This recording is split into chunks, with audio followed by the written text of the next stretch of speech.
সুপ্রিয় নবম ও দশম শ্রেণীর ছাত্রছাত্রী, আশা করি তোমরা যেখানে আছো সবাই ভালো আছো। আজকে নবম ও দশম শ্রেণীর জন্য পাঠের বিষয় হলো যোজনী। যোজনী সম্পর্কে আমরা কম বেশি সবাই জানি। অষ্টম শ্রেণীতে আমরা কিছু ধারণা নিয়েছি, নবম শ্রেণীতেও আমরা কিছু ধারণা নিয়েছি। আমরা আজকে দশম শ্রেণীর জন্য এটি একটি রিভিশন প্রোগ্রাম। সবাই খুব মনোযোগ দিয়ে খেয়াল করবে, আশা করি সবাই বুঝতে পারবে। যোজনী, যোজনী কাকে বলে? আমাদের প্রথমে জানা দরকার যোজনী কাকে বলে। একটি মৌলের সাথে অন্য একটি মৌলের যুক্ত হওয়ার ক্ষমতা বা সামর্থ্যকে ওই মৌলের যোজনী বলে। যেমন ধরো, আমরা জানি পর্যায় সারণীতে নিষ্ক্রিয় গ্যাস হিলিয়াম, নিয়ন, আর্গন, জেনন, ক্রিপ্টন, রেডন, এরা কিন্তু কোনো মৌলের সাথে যুক্ত হতে চায় না বা যুক্ত হতে পারে না, অর্থাৎ এদের যোজনী নাই, অর্থাৎ এদের সামর্থ্য নেই। অন্য একটি মৌলের সাথে যুক্ত হওয়ার ক্ষমতা এদের নেই, এদের সামর্থ্য নেই। তাই এই ইনার্ট গ্যাসগুলো যারা আছে, নিষ্ক্রিয় গ্যাস, এরা কিন্তু অন্য যেহেতু মৌলের সাথে যুক্ত হতে পারে না, সেহেতু এদের যোজনী শূন্য। তাহলে বুঝতেই পারতেছো, যদি একটি মৌল অন্য একটি মৌলের সাথে যুক্ত হওয়ার ক্ষমতা রাখে তখনই যোজনী প্রকাশ হবে, আর যদি যুক্ত হতে না পারে তাহলে তার যোজনী নেই। যেমন নিষ্ক্রিয় গ্যাসগুলো যোজনী শূন্য। তাহলে আমরা আপাতত ধারণা নিলাম যে একটি মৌলের সাথে অন্য একটি মৌলের যুক্ত হওয়ার ক্ষমতাকে ওই মৌলের যোজনী বলে। যেমন এক্সাম্পল, সোডিয়াম অ্যান্ড ক্লোরিন। তোমরা জানো সোডিয়াম একটি ধাতু, যেহেতু উচ্চারণে আম আছে সোডিয়াম, আর এখানে ক্লোরিন একটি অধাতু। এরা পরস্পরের সাথে যুক্ত হবে, যুক্ত হয়ে আমরা কি গঠন করবে বলো দেখি? Sodium chloride. সবাই আমরা রেখেছি, সবাই আমরা একে চিনি, আমরা একে জানি। সোডিয়াম ক্লোরাইড একটি লবণ, অর্থাৎ এখানে একটি সোডিয়াম এবং একটি ক্লোরিন পরস্পরের সাথে যুক্ত হয়েছে।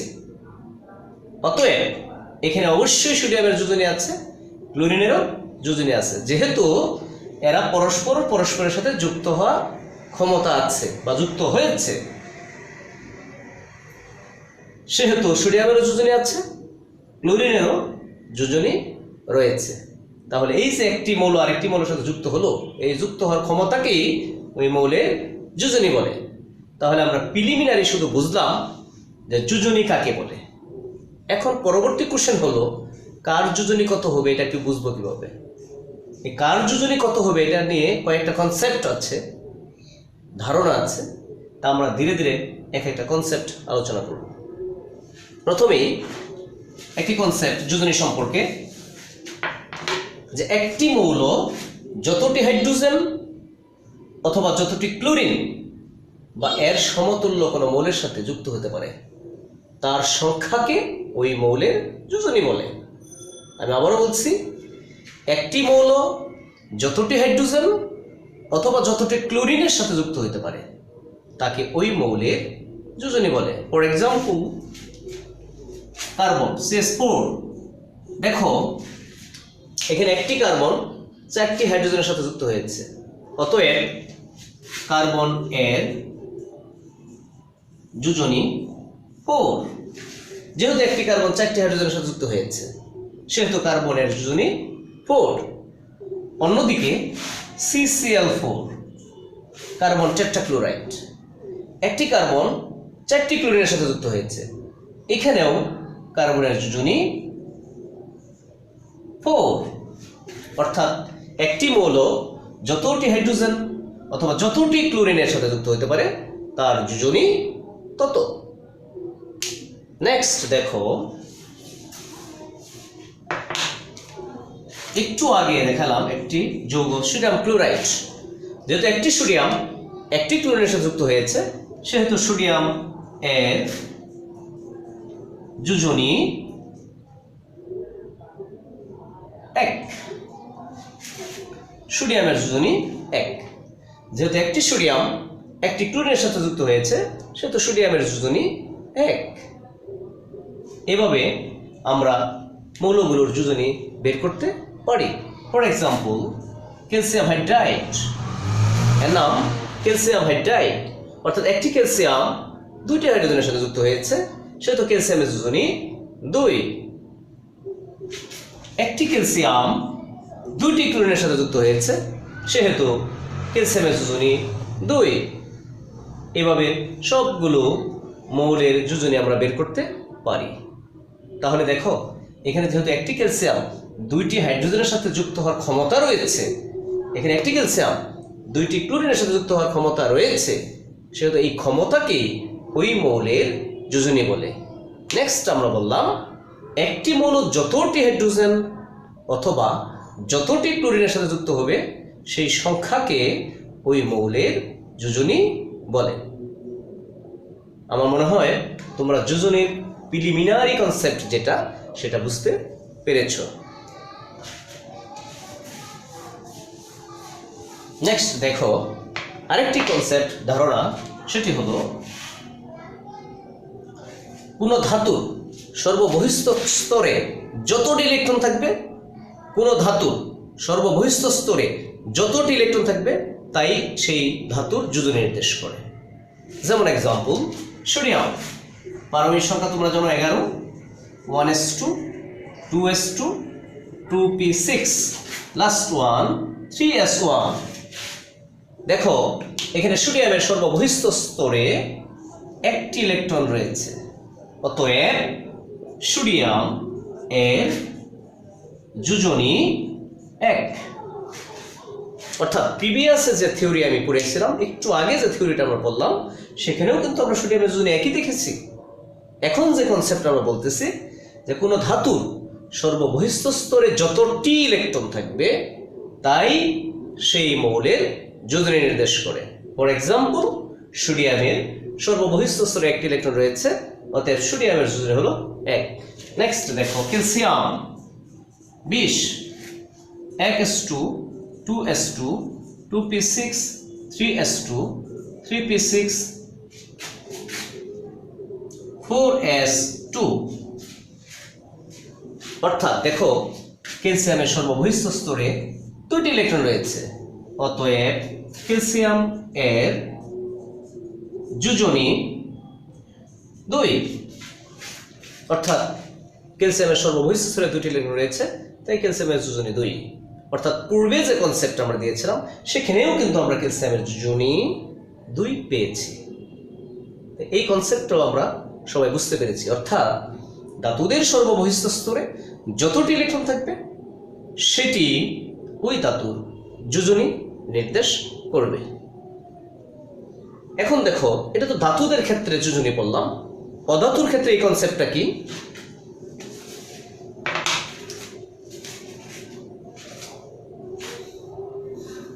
Chlorine 17, 1s2, 2s2, 2p6, 3s2, 3p5। দেখো ক্লোরিনের সর্ববহিঃস্থ স্তরে কিন্তু 5 আর 2 7টি ইলেকট্রন রয়েছে। অর্থাৎ এই ধাতুদের সংখ্যার সাথে সংখ্যাটা একটু অমিল আছে। সেটা কি? অধাতুদের সর্ববহিঃস্থ স্তরে যতটি বিজোড় ইলেকট্রন থাকবে, আমি আবারও বলছি একটু খেয়াল করো, এই ধাতুর সাথে এই অধাতুর যোজনীর অমিল কোথায়? বলেছি ধাতুদের সর্ববহিঃস্থ স্তরে যতটি ইলেকট্রন থাকবে ততটাই ওই ধাতুর যোজনী, কিন্তু অধাতুদের সর্ববহিঃস্থ স্তরে যতটি বিজোড় ইলেকট্রন থাকবে এটা কিন্তু বলা হয় নাই যে অধাতুর সর্ববহিঃস্থ স্তরে যতটি ইলেকট্রন থাকবে সেটাই অধাতুর যোজনী, এটা কিন্তু বলা হচ্ছে না। অধাতু সমূহের সর্ববহিঃস্থ স্তরে যতটি বিজোড় ইলেকট্রন থাকবে তা ওই অধাতুর যোজনী নির্দেশ করবে। তাহলে দেখো এখানে কিন্তু আমরা এখনো বুঝতেছি না কয়টি বিজোড় ইলেকট্রন আছে। আমরা এটাকে ভেঙে হুন্ডের নীতি অনুসারে ইলেকট্রন বিন্যাস করব। 1s2, 2s2, 2p6, 3s2, 3px, py, pz, 2 to 1। অর্থাৎ এটা হুন্ডের নীতি অনুযায়ী আমরা ইলেকট্রন বিন্যাস করেছি। এখানে p অরবিটালে 5টি ইলেকট্রন ছিল, সেই 5টি ইলেকট্রন আমরা ভেঙে দিয়েছি 2 2 4 আর 1 5। তাহলে দেখো এখানে p অরবিটালে ইলেকট্রন আছে এখন বিজোড় কয়টি? 1টি। অতএব ক্লোরিন এর যোজনী হলো 1। তাহলে কি বোঝা গেল? অধাতু সমূহের সর্ববহিঃস্থ স্তরে যতটি বিজোড় ইলেকট্রন থাকবে তা ওই অধাতুর যোজনী ইন্ডিকেট করবে, কিন্তু ধাতুদের ক্ষেত্রে সর্ববহিঃস্থ স্তরে যতটি বিজোড় জোর বুঝি না, যতটি ইলেকট্রন থাকবে তাই ওই ধাতুর যোজনী নির্দেশ করবে। এখন একটি বিষয় খেয়াল করো, যেহেতু আমরা এখনো মুছিনি, যোজনী এবং যোজ্যতা ইলেকট্রন বলতে কি বুঝো? যোজনী এবং যোজ্যতা ইলেকট্রন, যেহেতু যোজনী তোমরা বুঝে গেছো যোজনী কাকে বলে, এখন যোজ্যতা ইলেকট্রন হলো সর্ববহিস্থ স্তরে যতটি ইলেকট্রন থাকবে তাই ওই মৌলের ধাতু হোক অথবা অধাতু হোক, ওই ধাতু এবং অধাতুর যোজ্যতা ইলেকট্রন। কোনো মৌলের সর্ববহিস্থ স্তরে যতটি ইলেকট্রন থাকবে তা ওই মৌলের যোজ্যতা ইলেকট্রন নির্দেশ করে। এক্সাম্পল দেখো, সোডিয়ামের সর্ববহিস্থ স্তরে একটি ইলেকট্রন আছে, তাই এর যোজ্যতা ইলেকট্রন হলো যোজ্যতা ইলেকট্রন হলো 1। এখানেও ক্যালসিয়ামের সর্ববহিস্থ স্তরে দুটি ইলেকট্রন আছে, তাই ক্যালসিয়াম এর যোজ্যতা ইলেকট্রন 2। কিন্তু দেখো ক্লোরিনের সর্ববহিস্থ স্তরে ইলেকট্রন আছে 5 আর 2 7, তাহলে এখানে যোজনী হলো 1 আর যোজ্যতা ইলেকট্রন হলো 7। অর্থাৎ দেখো ধাতুদের যোজনী যত, যোজ্যতা ইলেকট্রনও কিন্তু তত। ধাতুদের যোজনী যত, যোজ্যতা ইলেকট্রনও কিন্তু তত। কিন্তু দেখো অধাতুদের যোজ্যতা এবং যোজনী ইলেকট্রন কিন্তু পরস্পর ভিন্ন ভিন্ন, ডিফারেন্ট। অর্থাৎ দেখো ক্লোরিন একটি অধাতু, এর সর্ববহিস্থ স্তরে আছে একটি বিজোড় ইলেকট্রন, তাই এর যোজনী হলো 1, এন্ড সর্ববহিস্থ স্তরে ইলেকট্রন আছে 7টি, তাই যোজ্যতা ইলেকট্রন হলো 7। তাহলে কি বোঝা যায়, সামারাইজড কি, যে ধাতুদের যোজ্যতা এবং যোজনী ইলেকট্রন একই হয়, কিন্তু অধাতুদের যোজ্যতা এবং যোজনী ইলেকট্রন পরস্পর ভিন্ন ভিন্ন হয়। এটা ঢাকা বোর্ডে কয়েকবার এই কোশ্চেনটা এসেছে, দেখাও যে ধাতুদের যোজ্যতা এবং যোজনী ইলেকট্রন একই, কিন্তু অধাতুদের যোজ্যতা এবং যোজনী ইলেকট্রন পরস্পর ভিন্ন ভিন্ন। আশা করি তোমরা যোজনী কাকে বলে এবং যোজ্যতা ইলেকট্রন এটি অবশ্যই বুঝতে পেরেছ। এখন যোজনী কত প্রকার?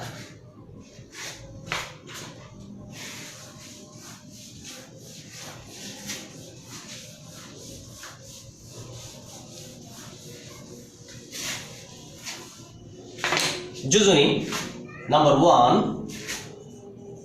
সক্রিয় যোজনী, নাম্বার 2 সর্বোচ্চ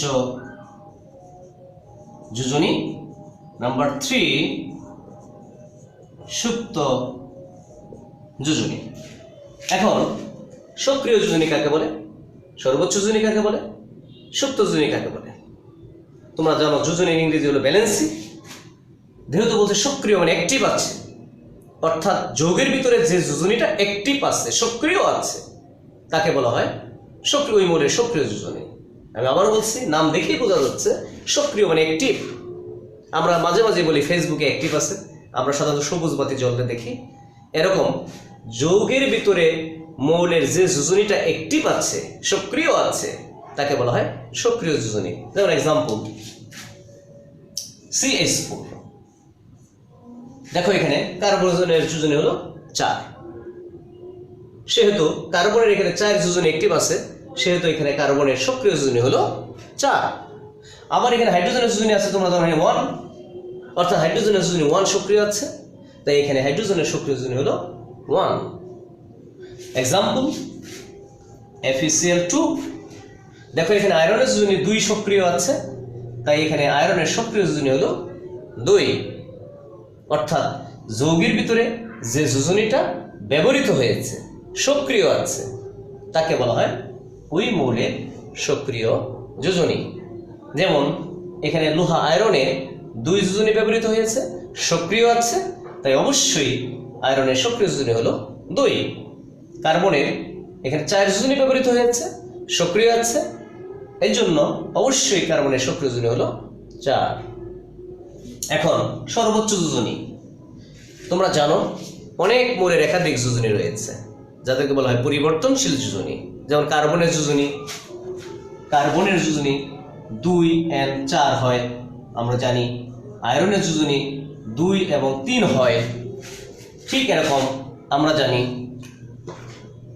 সালফারের যোজনী 2, 4, 6 হয়। তাহলে এখানে দেখো সর্বোচ্চ যোজনী কার্বনের কত? 4, আয়রনের সর্বোচ্চ যোজনী কত? 3, সালফারের সর্বোচ্চ যোজনী কত? 6। অর্থাৎ কোনো মৌলের সর্বোচ্চ যোজনীকেই বলা হয় ওই মৌলের সর্বোচ্চ যোজনী, সবচেয়ে বেশি যোজনীকে ওই মৌলের সর্বোচ্চ যোজনী বলে।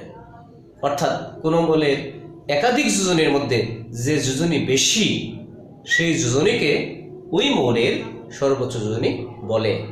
এক্সাম্পল, সালফারের যেহেতু 2, 4, 6 রয়েছে, এর মধ্যে সবচেয়ে বড় যোজনী হলো 6, অতএব সালফারের সর্বোচ্চ যোজনী হলো 6। সুপ্ত যোজনী, নামই দেখতেছ লুকিয়ে থাকা যে যোজনী সুপ্ত, অর্থাৎ যে যোজনীটা ব্যবহৃত হয় না, লুকিয়ে থাকে, সেই যোজনীকে থেকে বলা হয় সুপ্ত যোজনী। তবে সুপ্ত যোজনী বের করার একটা নিয়ম আছে, সেই নিয়মটা হলো সর্বোচ্চ যোজনী মাইনাস সক্রিয় যোজনী ইকুয়াল টু সুপ্ত যোজনী। তাহলে সুপ্ত যোজনী ইকুয়াল টু সর্বোচ্চ যোজনী মাইনাস সক্রিয় যোজনী। Example, FeCl2। দেখো এখানে আয়রনের যোজনী হয়েছে ব্যবহৃত হইল, সক্রিয় হইল 2, কিন্তু আমরা আয়রনের সর্বোচ্চ যোজনী জানি 3, 3 - 2 সমান হলো 1। অর্থাৎ এই ফেরাস ক্লোরাইডে আয়রনের সুপ্ত যোজনী হলো 1। আরো যদি একটা এক্সাম্পল দাও, CH4, এই যৌগে কার্বনের সুপ্ত যোজনী কত? তুমি দেখো অলরেডি কার্বনের ব্যবহৃত যোজনী সক্রিয় যোজনী হলো 4। যদি আমরা সক্রিয় যোজনী মান বসাই 4 এখানে, মাইনাস সর্বোচ্চ যোজনী আমরা জানি কার্বনের যোজনী 2 এবং 4, সর্বোচ্চ যোজনী হলো 4 ইকুয়াল টু হলো 0। অর্থাৎ এই মিথেন, এই CH4 যৌগে কার্বনের সুপ্ত যোজনী হলো 0। আশা করি তোমরা এই সুপ্ত যোজনী, সক্রিয় যোজনী এবং সর্বোচ্চ যোজনী সম্পর্কে বুঝতে পেরেছ। অর্থাৎ এই যোজনী এমন একটি টার্ম যেটা আমরা না বুঝলে, বিশেষ করে কলেজে উঠে বা নবম দশম শ্রেণীতে ভালো রেজাল্ট আমরা করতে পারবো না। অর্থাৎ প্রতিটা ক্ষেত্রেই আমাদের এই যোজনী বা ব্যালেন্সি লাগবে। এই ব্যালেন্সি সম্পর্কে যদি আমাদের কম আইডিয়া থাকে, তাহলে আমরা কেমিস্ট্রিতে ভালো করতে পারবো না। আশা করি আমার আজকের এই লেকচারটা তোমরা সবাই বুঝতে পেরেছ। নেক্সট আরও লেকচার নিয়ে আমরা আসবো। সবাই ভালো থাকবে। খোদা হাফেজ।